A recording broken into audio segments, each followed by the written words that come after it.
believed that the case would settle. I didn't see how people could ignore the significance of the loss, the public support of the community for the Beach family, and then the hue and cry as it related to the liability and the Murdaughs in particular. And so, you know, it changes over time, but the one consistency was to get the case resolved.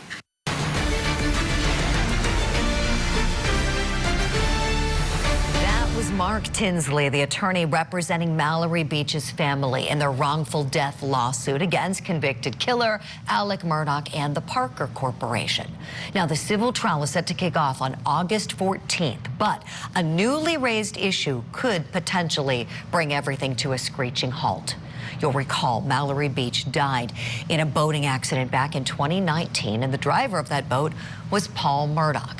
Now, he was facing multiple felony charges in criminal court, but after his death, the Beach family turned their quest for justice toward Alex Murdaugh and the company they say is responsible for supplying the underage teenagers with alcohol, the Parker Corporation. Now, Murdaugh's co-defendant in the case, the Parker Corporation, is seeking to have the Beach family attorneys disqualified from the case based on their allegation that, quote, improper receipt and review of Parker Corporation's privileged documents and information has been done by Mark Tinsley. Now, Mark Tinsley is the lead counsel on this case, big witness, as we just saw in the Murdaugh criminal trial. We are bringing in a very special guest on the program today to talk all about it. He is really the resident expert on all things Murdaugh in Hampton County, joining us, award-winning journalist and the managing editor with the Hampton County Guardian and USA Today Network, Michael DeWitt. Michael, thank you for coming on Court TV Network. Just want to applaud you first and foremost on all of your tremendous reporting work there, and congratulate you. You're a published author. I have your book right here, Wicked Hampton County. And I understand you're working on another book right now, Fall of the House of Murdaugh, as well. Thank you so much for being with us. Thank you. It's my pleasure. Michael, let's begin with this big, fresh issue that could potentially delay the trial if Mark Tinsley were to be disqualified from the case. The motion filed, by Parker Corporation is kind of vague. They're saying improper receipt, improper disclosure of some privileged information and materials, that he had some improper communications, allegedly, with a person represented in the suit. What exactly are they saying, please? Okay, what you have to understand here is there are two lawsuits going on. Parker's calls them parallel lawsuits and a multi-front war against them. But in March, just a month after the boat crash, the Beach family filed the wrongful death suit. And allegedly, Parker's began fighting that suit in all kinds of ways. Now, there were several parties named in the original suit, and a lot of them have settled and paid undisclosed amounts of money. But we're down now just to Alex Murdaugh and Gregory Parker and his Parker's Corporation. And Parker's, as you know, here in this area in South Carolina and Georgia, they're a multi-million-dollar chain of convenience stores, and they do quite well financially. Well, the second lawsuit came a few months later. The Beach family alleged that they were being harassed online, that Parker's was hiring, and I think the term used in the second lawsuit was social media knife fighters. They were hiring people to harass the Beach family online and weaken their resolve to continue this legal fight. There were also allegations that Parker's was hiring private detectives to follow the Murdaughs around. They wanted to prove that several things. They wanted to show just how horrible the Murdaughs were, from Paul to Buster, and get the public to say, okay, well, the Murdaughs are so bad, they should be held liable for this death, not us. And so those are the two parallel lawsuits. Well, to prove his position, Tinsley and his co-counsel, they, started issuing subpoenas for detectives and other people. And they wanted to get evidence that said, hey, yeah, Parker was hiring a detective to hire Buster Murdaugh to see if they could get any evidence that he was involved with Stephen Smith's death. Or they wanted to, they had a detective that was shadowing Paul Murdaugh to prove what a heavy drinker he was and how he's the real culprit in this case, not us. And so they were fairly successful. They got some documents, and I think there were some communications between Tinsley and a detective where he basically said, if you have information, I can't talk to you until you get rid of your attorney. But if you don't have an attorney, you can come talk to me. And, so now Parker's is crying foul. They're saying that that he violated some legal rules in talking to detectives that they hired, and that he obtained documents that were subject to client attorney privilege, and that he shouldn't have them, and they want him kicked off the case. Understood. So these are the allegations. Yesterday, a big hearing was held. The judge has reserved making a ruling for the time being. Friday, we understand, is when the decision is going to be announced as to whether or not Mark Tinsley ought to be disqualified. Michael, I understand in the meantime, you reached out to Mark Tinsley and talked to him. What did he tell you?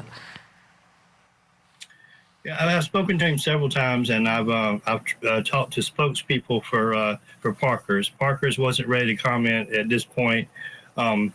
But Tinsley, when I spoke to him earlier in the week, he said he was almost flattered that they considered him so much of a threat. They wanted to kick him off the case, but their whole motion to dismiss him was full of lies, is what he said. And I reached out to him yesterday afternoon, and the judge is expected to issue a ruling by Friday.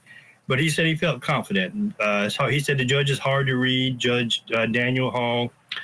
The hearing was held in Hall's home district of York County.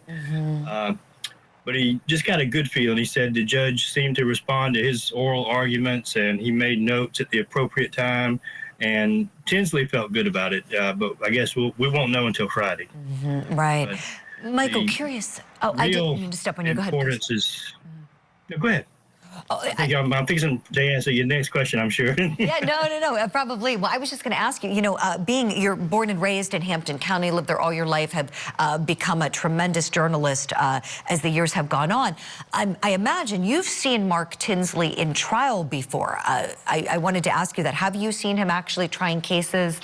I'm curious just because I have not, but from what I saw in the witness box, I can't wait to see him in trial. I haven't had the pleasure of watching Mark. Seeing Mark in the Murdaugh trial was the first time I saw him. I'm more familiar with the Murdaugh attorneys in Hampton.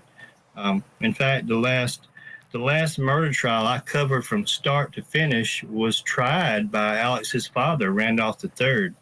So I'm more used to the Hampton County courtroom than Allendale and Tinsley's arena. Oh, so Mark Tinsley practices primarily in another county nearby.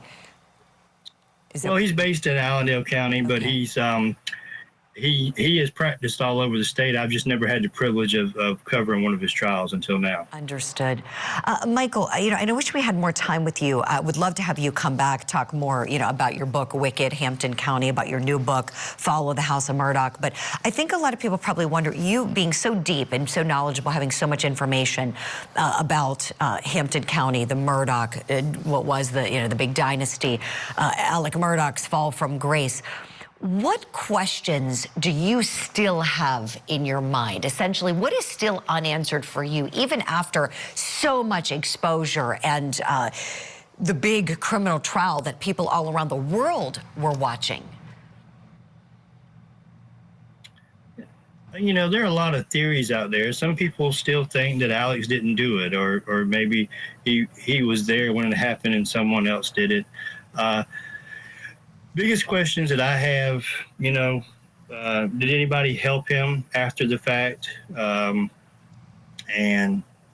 we're wondering if there's any more to these drug charges? Was he part of a larger ring that hasn't been exposed yet?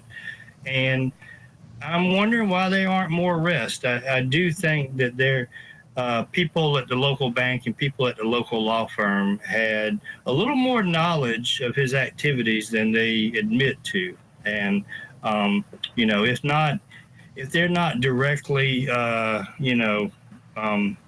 guilty, they at least allowed it to happen for a long time. So those are the questions in my mind. Are there going to be any more dominoes to fall from this case?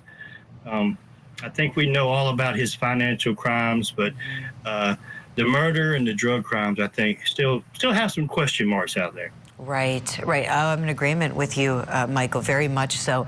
I think there's going to be a lot more as the weeks and months roll on, and we're going to continue following all of your great reporting work. You've done a tremendous job keeping people accountable in the county where you live and work. Michael DeWitt, thank you so much for being so generous with your time this morning. We'll be looking forward to inviting you back very soon. If you have time, we'd love to have you on the program again. Sure, I enjoyed it. Happy to come back. Good. Thank you kindly, Michael. Take good care.